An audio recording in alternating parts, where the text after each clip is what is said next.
In this episode of In the Trenches with Dave Lapham, brought to you by First Star Logistics, we catch up with the offensive line guru, Jim McNally, offensive line coach for the Cincinnati Bengals. He was the line coach for both Super Bowl teams in 1981 and 1988. Nobody knows more about offensive line play than Jim McNally, and he is a character. You're going to love him. You're going to love what he has to say about the Cincinnati Bengals offensive line. Jim McNally, coming your way. He still breaks down tape for offensive line coach Fran Pollack and is kind of a consulting assistant to Fran Pollack. So any success that the offensive line sustains and generates this year, Jim McNally, be a part of it.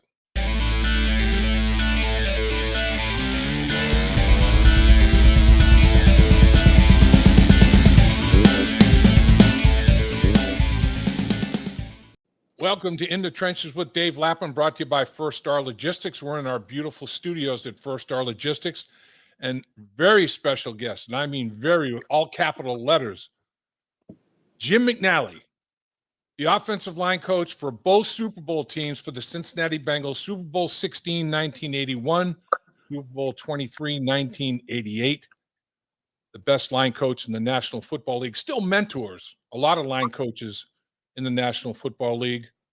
Welcome, Jim McNally. Thank you, number 62, Dave Lapham from Swampscott, Massachusetts. I don't Wakefield, but it's somewhere near the water. And exactly. Absolutely. And a graduate of Syracuse University, and one of the first guys to try out my Jimmy Jammer. The Jimmy Jammer, yes. That was your invention. Tell everybody what the Jimmy Jammer was all about.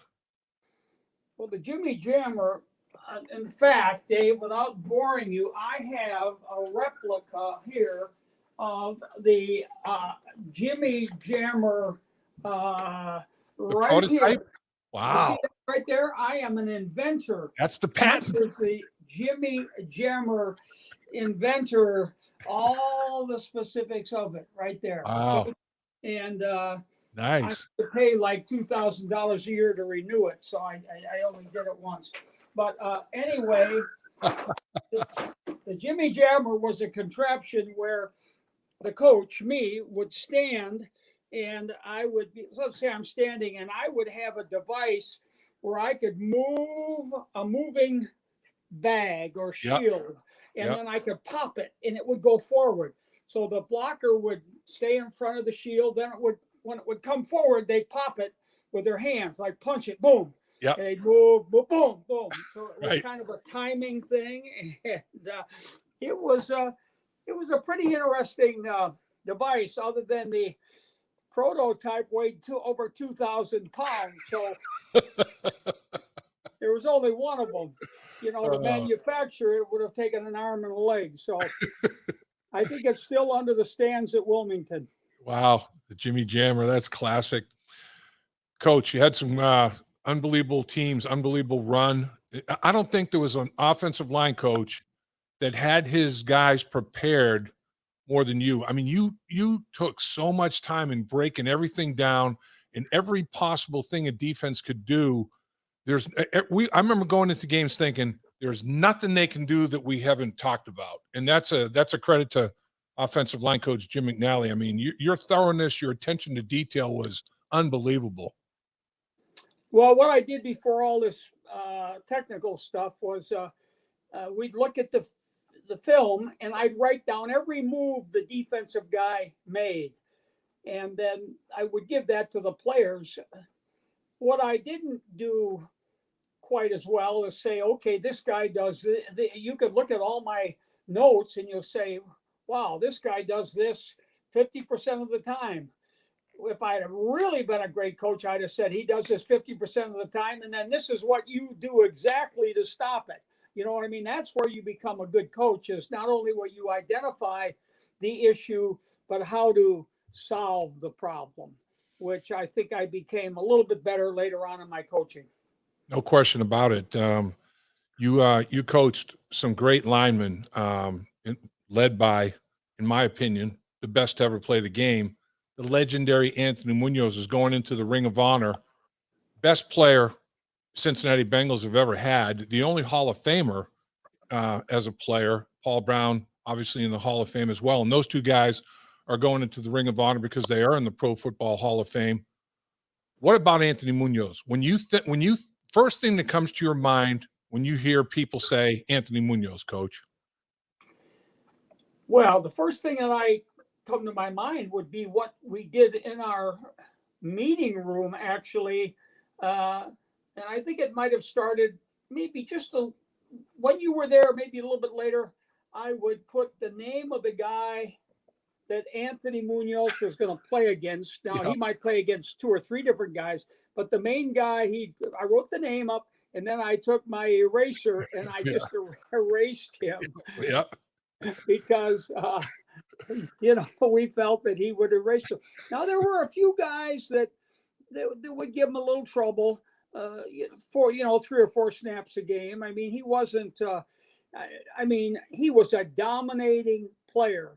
But occasionally there were a couple of guys that we had to work a little bit on because, he normally dominated his guy. If there was 70 plays, he blocked them 70 times. Right. So, like I say, there was some occasional Bruce Smith or Sherman White. Was it Sherman White that did play for the Bills? With Buffalo, the Bengals at one time. Yep. Yeah. Sherman White, yeah. Yep. He was a tough guy. And then Freddie Dean. Yep. So not every game was a piece of cake. You know what I mean? He had to work at it, but generally he beat his guy 99% of the time. No doubt. And you talk about finishing, that's always separates the men from the boys. And Anthony Munoz would finish people. Just devastate people, pancake them, throw them around, embarrass them. Is he the best finisher you've ever had as a lineman? Yeah, he's the best finisher because he was such a good athlete. He could glue to the defender, right, and they couldn't get away from him. So I think his athletic ability, along with his want to, is what made him a great finisher. If you're not a good athlete, it's hard to finish the blocks because the defensive guy is shedding you, olaying you, trying to get rid of you. But Anthony was such a good athlete, he could glue to the guy. And then when the guy would go to make the tackle, he would just give him that last shove and they'd end up on the ground majority of the time. Yeah, he was unbelievable.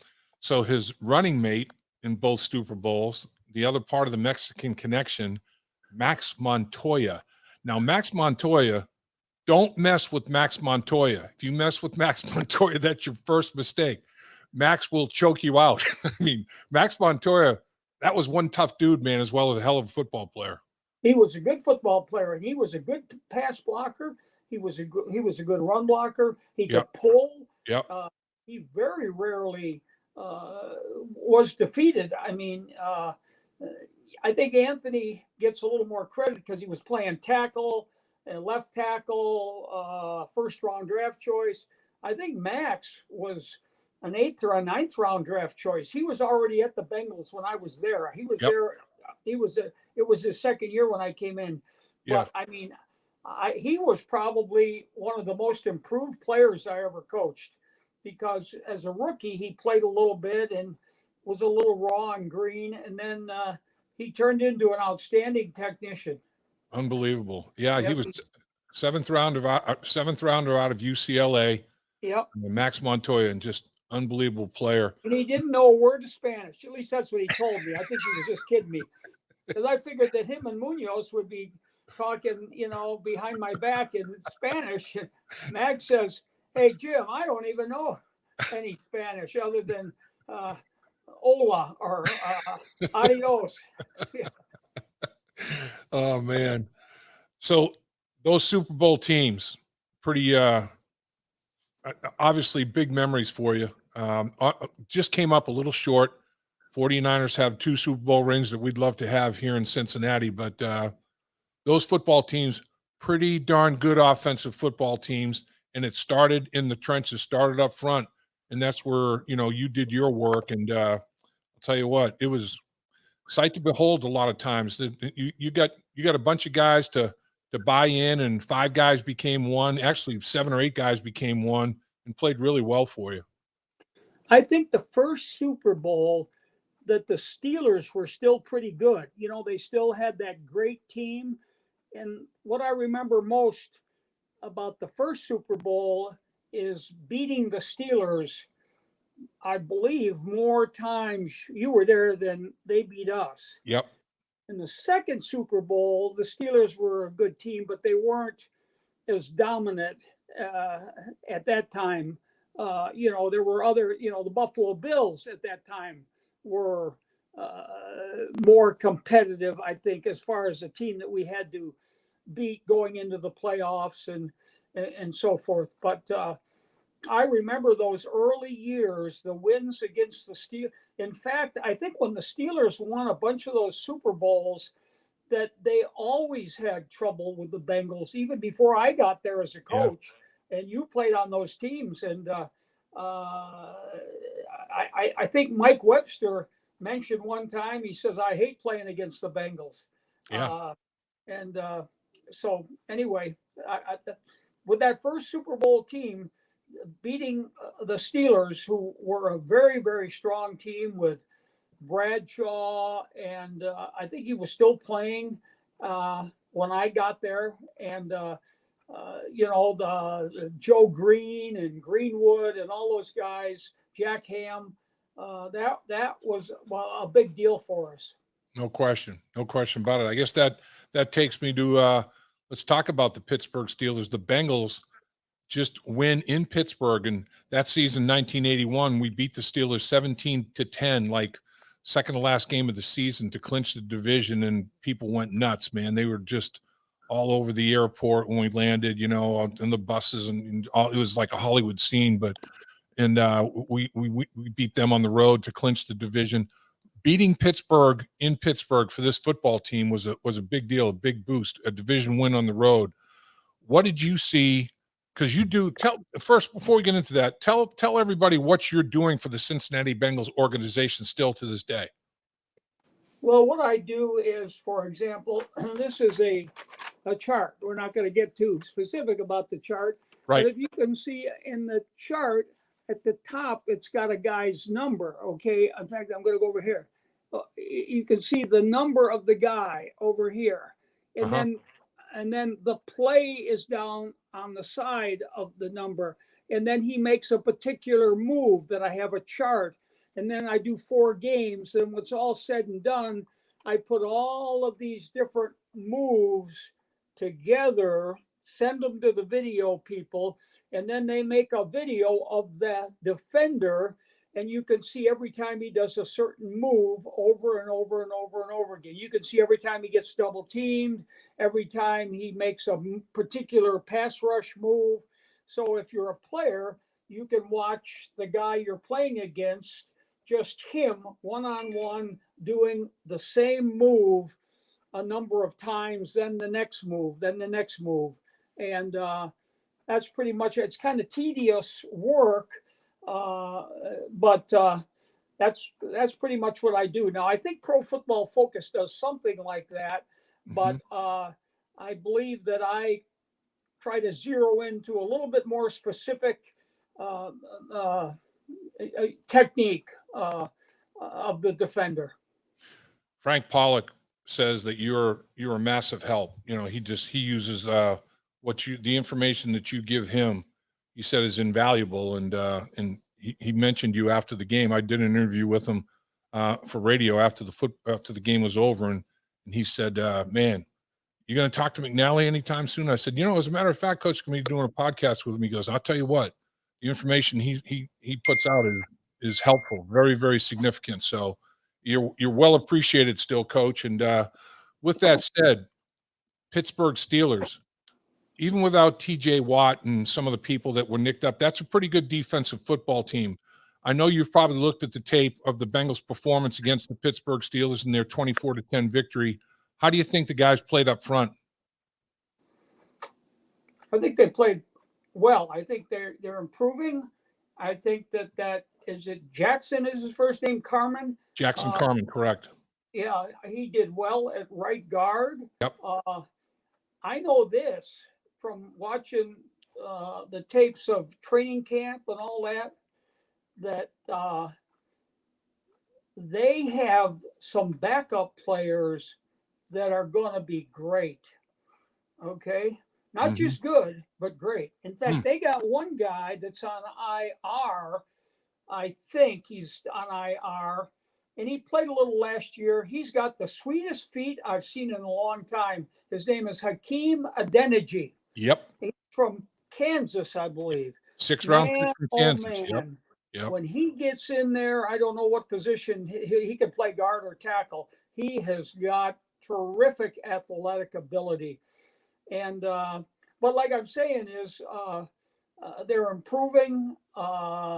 It was a good Pittsburgh team. Obviously, they're not quite the same without J.J. Watt, but I mean, he's a one-man wrecking crew. Yeah. But again, we still did well. We pass blocked well. I think the quarterback had quite a bit of time. I don't think I don't know how many times he was sacked. There weren't very many times. Zero. Zero. Yeah. Yeah. They Thought broke, it was that. And Coach, they broke a record. Pittsburgh had a sack in 75 straight games, an NFL record. yes, And it got broken yesterday. Bengals, zero. no hits on the quarterback, no sacks, Yeah. no hits on the quarterback. They only threw it 18 times, and he completed 14 of them, so that says a lot right there. Well, they have a terrific quarterback. I mean, there's no question that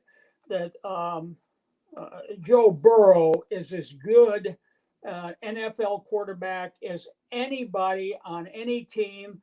He may not be quite the runner that Mahomes is, or the kid from Arizona who's a phenom. Then number Right. one, I mean, Murray, oh my God. But he's mobile enough. I mean, he's not a stiff back there. But I mean, I would say as far as accuracy and a young quarterback, he's as good as any. I mean, he threw a couple interceptions the week before, but that'll happen. He's only going to get better and better and better. And his receivers were terrific. That Tyler Boyd, he made a couple of plays he ran over a guy one time, and Yep. and then they got his teammate from LSU, number one. I mean, yeah, I think things are looking up. I know the defense is a lot better too.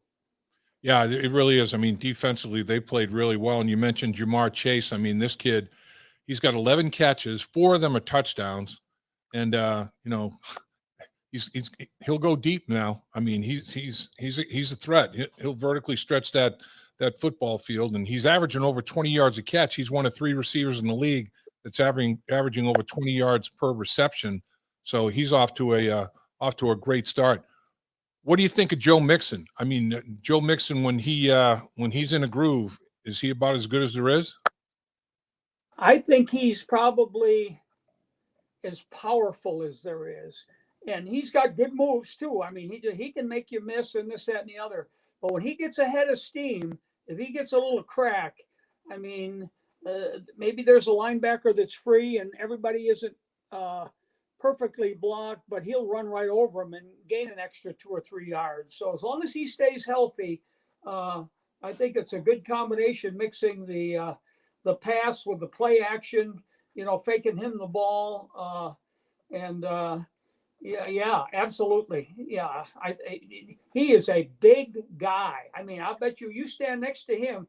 I bet he weighs about 235. I don't know. You might know more than I do, but I think he's a good 6'2", and he's a powerful man. He is. He's put together now. There's absolutely no question about it. So we talked about Pittsburgh coming off that big victory, and how they ran it 24 times, threw it 18. They only had 42 plays, Coach, and they scored 24 points. That's efficiency. On the flip side of it, Pittsburgh's got the ball 80 plays. They only scored 10 points. That's a credit to the defense. You mentioned the defensive improvement. I think the defensive line has been a strong suit. I mean, it's been the thing that shined in the first 3 games of the season. What do you think when you watch those guys on tape? I don't know all. Some of them are new, but I know that Ogunjobi Ogunjobi, yep. Because I used to do him when he was at Cleveland. Yep. And he was always a pain in the fanny, trying to block him. And he seems to be making quite a few plays. And I think they got some new linebackers in there, don't they, too? They got some young guys. Yeah, they got some young guys in there. But, they look good. I mean, and the Pittsburgh's got you talk about a team that's changed. They were talking about the LA Rams that had a whole new coaching staff. The Pittsburgh Steelers got a brand new offensive line. I mean, all 5 of the guys are gone. Villanueva's at Baltimore. The left guard, I believe, retired. I think the center retired. DeCastro, they cut him. And I think the right tackle is the only guy that was left from last year. So they've got some rebuilding to do in that area also. Yeah, there's no doubt. I think the team to really beat in our division is Cleveland. Yeah. Okay. And Baltimore's good, obviously. They got that great quarterback. And, they always have a good defense. But, I mean, Cleveland, they got those 2 defensive ends, Clowney and Garrett. I mean, they're both Hall of Fame potential players. Yeah. If they're in the game at the same time and they're coming at you, and then they got probably the 2 greatest running backs in the league on the same team. So I would say that's the team that you got to beat to win the division. And they got a very solid offensive line coached by Bill Callahan. I know. And Scott Peters. Yeah, Scott Peters. Yep. Both of them. 2 great offensive line coaches. So that'll be an interesting game. Obviously stopping Lamar Jackson at Baltimore, but watching that, I'll tell you where Cleveland is good is that quarterback. They run that wide zone play, and then he keeps it on the nakeds, and he is a great athlete, and he's very accurate. So, like I say, I think if you can get by Cleveland, you got a chance to win the division. So let's talk about this upcoming opponent, short week. What was it like to have a short week, to play on Sunday and then have to play Thursday night? Tough on the players, obviously, physically, but the short week preparation, trying to compress everything into 3 days as opposed to 5 or 6. What was that like for a coaching staff? Well, I think most of the time it was just more a walkthrough. It was like a jog through. I mean, you didn't really put the pads on and hit. You had a lot of meetings. You had a lot of walkthroughs. You did a lot of team time. Not quite as much of an individual time, and you tried to prepare by looking at the videotapes, and of course the other teams got the same problem. Right. And I think the NFL is like everybody else. It's a copycat league. My point is that I don't think there'll be much that our guys haven't seen or been exposed to through preseason or through these first 3 regular season games.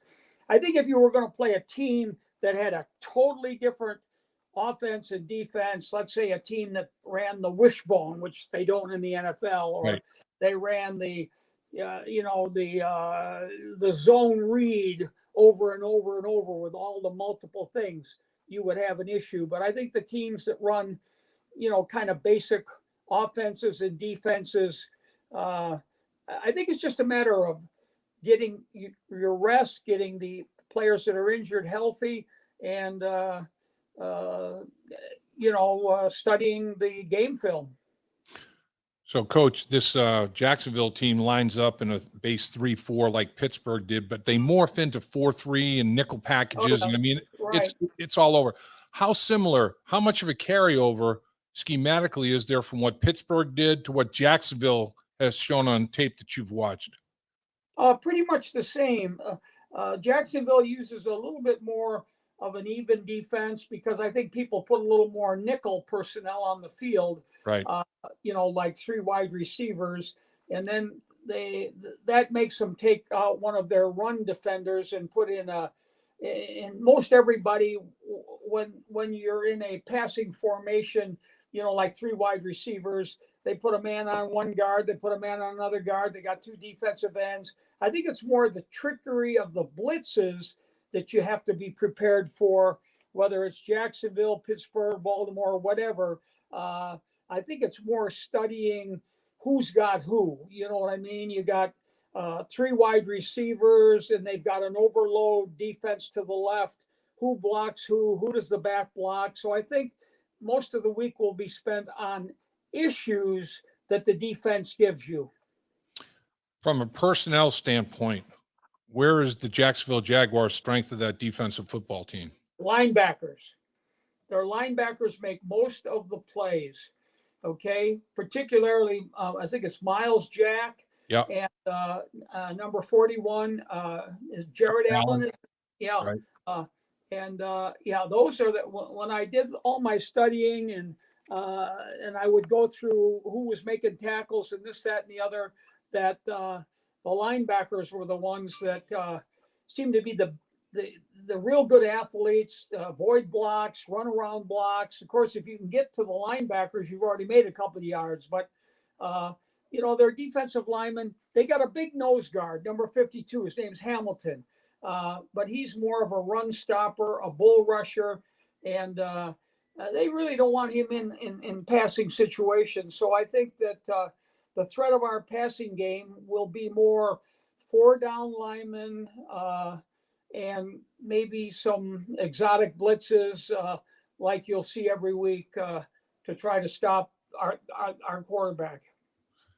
Coach, you'd be a good one to ask this. There's been an evolution in the game, obviously. But to me, it seems like today's NFL, these athletes on the defensive side of things are so unbelievable. They're so freakish.